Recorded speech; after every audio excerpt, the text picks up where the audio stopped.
자, 계속해서 마지막 시간입니다. 영끌 인터뷰. 자, 오늘 대장동 개발 특혜 의혹의 핵심 인물 화천대유의 대주주 김만배 씨죠. 그 김만배 씨의 누나가 윤석열 국민의힘 대선 예비 후보의 부친의 집을 산 사실이 확인되면서 여러 의혹들이 나오고 있습니다. 자, 관련해서 직접 윤석열 캠프의 김용남 정무특보와 좀 더 이야기를 나눠보겠습니다. 어서 오십시오. 네, 안녕하세요. 예. 좀 바로 좀 본론으로 좀 들어가겠습니다. 네. 지금 이제 윤 후보는 일단 이 김만배 씨를 모른다라고 이미 해명을 했어요. 그래서 뭐 알고 모른다고는 안 했죠. 그렇죠. 이제 뭐 가까운 사이가 아니다 뭐 예, 이렇게 예, 해명을 했죠. 자, 그러면 이제 이 부분을 좀 한번 물어볼게요. 어쨌든 모르는 사이에 거래를 하지 않았다고 하면은 이 김 씨의 누나가 이 부친의 저택을 거래한 이 사실을 언제 처음으로 안 겁니까? 그러니까 어제 밤에 이제 이런 그 유튜브 방송이 나왔잖아요. 근데 방송 그 이후에 예. 시간에 윤석열 후보는 그 TV 토론을 하고 있었거든요. 그래서 TV 토론을 마치고 나왔을 때 캠프에 그 자원봉사자로부터 이런 얘기를 듣고 처음에는 약간 그 못 알아들었다고 해요. 무슨 얘기를 하는 건지. 근데 그 부친의 집을 산 사람이 김만배 씨의 누나다라는 얘기를 듣고 그런 일이 있었느냐라는 반응을 보였고 나중에는 조금 시간이 지난 후에는 김만배 씨가 나한테 접근을 하려고 그랬나? 뭐 예. 그런 반응을 보였다고 해요. 그러니까 사실은 이 부친의 집을 매매하는 데 있어서는 그 윤 후보의 여동생이 아마 부친을 대리해서 이렇게 계약하는 데도 참석을 했던 것으로 알고 있는데 윤석열 후보는 정말 어제 밤에 알았던 것 같습니다. 반응으로 볼 때. 캠프에서도 지금 뭐 대장동 관련 의혹이 뭐 한 1, 2주 정도 계속 진행되고 네. 있는데 캠프 안에서도 혹시나 윤 후보나 뭐 우리 쪽에 누군가 연루됐거나 뭐 이런 거를 좀 미리 체크해 보거나 이런 거는 없었던 거죠, 그러면? 아니 뭐 체크할 일도 없고요. 사실은 화천대유 측 그리고 그 본인 스스로 설계자라고 밝혔던 이재명 후보 측은 잘 알고 있겠죠. 이 사업의 진행 과정 아니면 사업의 수익금이 어떻게 배분됐는지 잘 알고 있을 가능성이 매우 높습니다. 그렇지만 그 이외의 사람들, 특히 뭐 국민의힘 쪽이나 윤석열 후보 쪽은 예. 사실은 뭐 알 방법이 없죠. 아까 그 좀 전에 윤 후보가 어제 이 반응에 대해서 혹시 김 씨가 의도적으로 접근한 거 아니냐 이런 반응을 내놨다고 했었잖아요. 뭐 지나가는 말로. 지나가는 그럼 연관해서 정말로 이 김 씨는 법조 기자를 오래 한 사람으로 네. 알려져 있는데 아무래도 이제 당시 서울중앙지검장이니 중앙지검장의 부친의 집이 어딘지를 파악하는 것 아니면 이제 급매로 내놓는다 이런 것들을 좀 사전에 알고 추후를 위해서 뭔가 접근하려고 했던 거 아니냐 뭐 이렇게 볼 수도 있는 겁니까 그러면? 그렇게 이 우연의 일치로 보기에는 사실 석연치 않은 점이 있어서 그렇게 해석할 수도 있는데 문제는 애초에 이 윤석열 후보의 부친께서 물론 그 여동생 윤 후보의 여동생이 대부분 일처리를 했습니다만 애초에는 이 집을 21억 원에 내놨다고 해요. 그래서 20억쯤으로 얘기가 됐는데 계약 체결할 때는 1억 더 깎아달라 그래서 19억 뭐 18억까지 깎아달라고 했는데 그건 뭐 그 가격에는 안 판다고 매도자 측에서 그래서 결국에 19억의 매매 계약이 체결됐는데 글쎄요 그 상식적으로 접근하려고 했으면 뭐 달라는 가격을 다 주던지 아니면 뭐 더 주는 건 모르겠는데 뭐 거기서 깎은 거로 봐서는 또 그렇게 단정하기도 좀 힘든 거 아닌가 일단 싶습니다. 뭐 그러면 구체적으로 좀 몇 가지 좀 이제 네. 좀 쟁점을 좀 살펴보겠습니다. 일단 지금 뭐 경쟁자들도 그렇고요. 이게 가격보다 좀 싸게 판 거 아니냐라고 얘기를 하면서 뭐 이른바 다운 계약서 같은 걸 쓴 의혹이 있을 수 있다라고 얘기를 하고 있는데 그 부분에 대해서는 좀 그거는 대단히 그 과장된 얘기 같습니다. 오늘 그 대략 그 2019년 4월 그 무렵에 물론 이게 단독 주택이기 때문에 아파트처럼 이렇게 딱딱 가격이 이렇게 형성되지는 않죠. 단독 주택은 그 위치도 다 다르고 땅의 모양새라든지 뭐 주택 건축 연한도 다 틀리기 때문에 제각각입니다만 대략 20억 정도가 적정한 가격이었던 것으로 보여요. 근데 2019년 4월에 매매가 이루어진 이후에 지금 현재 가격으로는 문재인 정부 덕분에 예. 한 27억까지 거래가 된다고 합니다. 한 30% 정도 올랐다고 보이죠. 근데 그 당시에는 20억 정도가 적정 가격이었고 뭐 일부 유튜버가 주장하는 31억은 지금도 그 가격은 안 나가는 것 싸게 같아요. 내놓은 게 아니다 시세보다. 그러면 지금 뭐 그렇습니다. 유튜버라고 했는데 이제 이른바 열린 공감 TV라는 곳에서 이제 처음 의혹을 제기를 그게 했었잖아요. TV 채널은 아니고 뭐 유튜브 아마 채널인데 유튜브인 모양입니다. 지금 이제 오늘 여러 차례 이제 캠프에서 입장을 내놓은 거에 네. 중에 하나가 그 당시에 한 급매를 내놓기 위해서 한 10군데 정도의 부동산에 네. 매물을 쭉 다 내놨다. 그 중에 이제 3명 정도가 와서 봤다, 뭐 이렇게 좀 해명을 네. 했었는데 이 열린공감 TV 측에서 이제 이에 대해서 반박을 한 게 자신들이 그 10군데 정도 그 주변에 있는 반경 그 안에 있는 부동산들을 쭉 조사를 해봤더니 물건을 내놓은 곳이 물건을 받은 곳이 한 곳도 없더라. 이렇게 입장을 내놨더라고요. 어떻게 생각하십니까? 그러니까 그 당시에 윤석열 후보의 여동생이 부친을 대신해서 뭐 집도 내놓고 했던 모양이에요. 근데 그 여동생의 이야기는 뭐 직접 방문은 안 했겠죠. 전화를 돌려서 이렇게 집을 내놨는데 매수자가 있으면 연락 주겠다라고 통화를 하고 그 다음부터는 연락 온 중개업소가 지금 실제 매매 계약을 체결한 그 업소에서 3명 정도의 매수자를 소개를 했다는 겁니다. 그러니까 등록 여부는 사실은 매도인 측에서는 확인할 방법은 없죠. 근데 뭐 정확하게 10군데인지는 모르겠습니다만 대여섯 군데 이상 거의 10군데 정도의 전화를 돌렸던 것으로 보여요. 그러니까 전화를 해서 이제 쭉 여러 군데 물건을 내놓으면 보통 부동산에서는 다 공유를 하게 되거든요. 예, 예. 물건을 다 공유하고 공개적으로 다 올려놓고 이제 서로 연결도 해주고 하는데 일단 이 의혹을 제기한 유튜브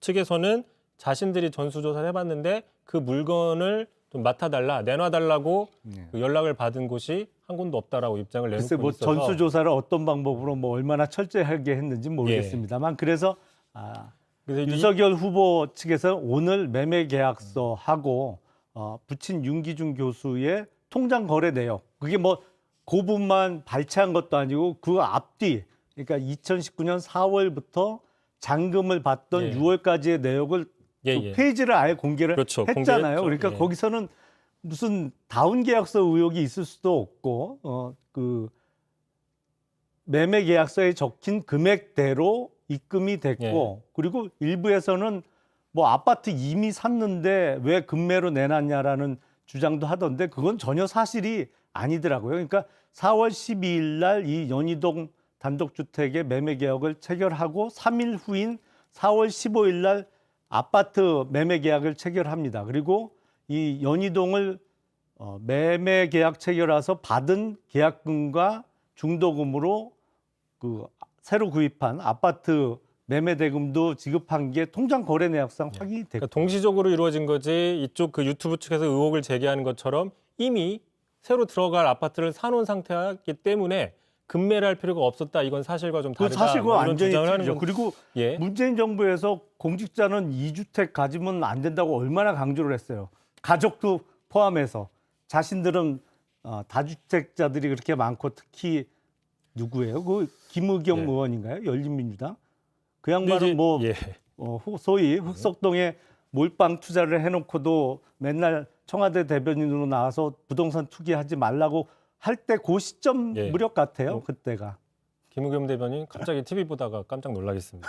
자, 어쨌든 또 하나 좀 의혹이 나오는 게 뭐냐면 의혹이라기보다는 좀 상식적으로 이제 그 일반인들의 시각에서 봤을 때 보통 이게 지금 뭐 40년 넘게 산 단독주택이고 상당히 꽤 가격이 나가는 그 당시에도 지금 가격이 나갔던 주택이잖아요. 토지와. 자, 그러면 이제 굳이 금매를 할 필요가 없이 그냥 담보대출을 받아서 새로 들어간 이사 아파트 잔금을 처리하면 되지 않느냐? 굳이 금매를 한 이유가 있는 거 아니냐라고 근데 보는 거죠. 보통 그 선량한 국민들은요. 예. 지금 이 문재인 정부 들어서 다주택자들에 대한 그 종합부동산세 부과나 이런 게 상당히 부담이 되죠. 사실은 어떤 부동산 가격의 상승을 기대하고 하는 사람 아니고서야 보통 이렇게 세금 많이 나오는데 더군다나 세율 자체가 틀려지잖아요. 주택이 하나가 아니고 두 개가 되면 집 팔아서 바로 3일 후에 새로 들어가서 살 집 계약하고 집 한 돈으로 새로 들어갈 집 잔금 치르고 이게 사실은 거의 그게 통상의 예죠. 근데 지금 윤 후보 캠프 측에서 낸 그 해명 중에 하나가 뭐냐면 부친 같은 경우에는 오랫동안 살았기 때문에 네. 양도세나 이런 세금의 여력이 되게 낮았다. 네. 그렇기 때문에 다운 계약서를 쓸 이유도 없었다. 그렇죠. 그렇게 해명을 했거든요. 그러니까 네. 세금 문제는 좀 큰 아니요. 지금 쟁점이 아니었다. 부동산 양도소득세는 그렇지만 보유세, 소위 재산세하고 갖고 있을 때 예. 내야 되는 종합부동산세는 전혀 다른 얘기죠. 그러니까 지금 앵커께서 질문하신 내용은 그냥 집을 팔지 말고 그 연희동 단독주택을 담보로 대출을 얻어서 아파트를 하나 더 사면 되는 거 아니었냐라는 그렇죠. 말씀을 하셨잖아요. 그렇게 되면 2주택이 되잖아요. 세금 많이 내야 되죠. 그리고 뭐 주택 가격 상승으로 초과 이익을 노리는 거 아니라면 굳이 그렇게 하지 말라는 게 지금 문재인 정부의 예. 주장 아닙니까? 그러니까 이제 이런 의혹을 계속 왜 상식적으로 이렇게 하면 되는 거 아니냐, 이렇게 하면 되는 거 아니냐라고 계속 얘기를 하는 이유가 네. 결국에 처음으로 돌아가서 다름 아닌 그 매매한 상대방이 그 지금 논란이 되고 있는 화천대유의 김만배 씨의 누나이자 사업 동업자죠. 그러니까 하필이면 됐다는 거죠. 지금 여권에서 나오는 얘기가 그런 얘기를 했었죠. 최고위원이 온 우주의 기운이 뭉쳐야 되는 이런 우연이다. 인구 5천만이 사는데 자, 서울중앙지검장의 아버지, 그 조만간 검찰총장의 하마평에 오르는 그 유력 인사의 아버지가 집을 갑자기 내놨는데 하필이면 5천만의 인구 중에 지금 이 화천대유의 김만배 씨의 누나가 그걸 또 가져간. 그게 상당히 이제 우연의 우연성이 크기 때문에 계속 이런 네. 뭔가 좀 합리적인 질문들이 좀 의혹들이 나온다라고 볼 수 있는데 그러니까 어떻게 생각하십니까? 이게 다른 정말? 의혹들은 전혀 합리적이지 않죠. 예, 사실은 예. 무슨 10억 이상 싸게 판 거 아니냐, 예, 예. 아니면 아파트까지 사서 두 채를 갖고 있지 왜 굳이 한 채를 팔았냐, 이런 의혹들은 사실 터무니없는 의혹이고, 말씀하신 내용 중에 유일하게 갸우뚱할 수 있는 부분이 바로 그 부분이죠. 왜 하필 집을 산 사람이 김만배 씨의 누나냐? 그건 저희도 사실 궁금해요. 왜 그런 우연이 있을 수 있을까? 근데 오늘 그 매매를 중개한 부동산 중개업자의 인터뷰 내용에 의하면 그 김만배 씨의 누나가 개를 키우기 때문에 뭐 마당에 있는 단독주택을 찾았다. 그리고 윤 후보의 부친 그 자택 이외에도 몇 개를 더 보여줬었다라는 인터뷰가 있더라고요. 그래서 정말 우연일 가능성. 근데 그건 참 누가 봐도 확률적으로 희박해 보이는데 뭐 그럴 수도 있겠고, 아니면 앞서 말씀드린 대로 뭐 검찰의 고위직 인사고 차기 검찰총장 후보 중에 한 사람이니까 이 대장동 사업 진행된 것을 보면 김만배 씨는 정말 아주 좋게 얘기하면 재주가 정말 좋은 사람이에요. 어떻게 요소마다 그런 사람들을 자기 편으로 이렇게 소위 이렇게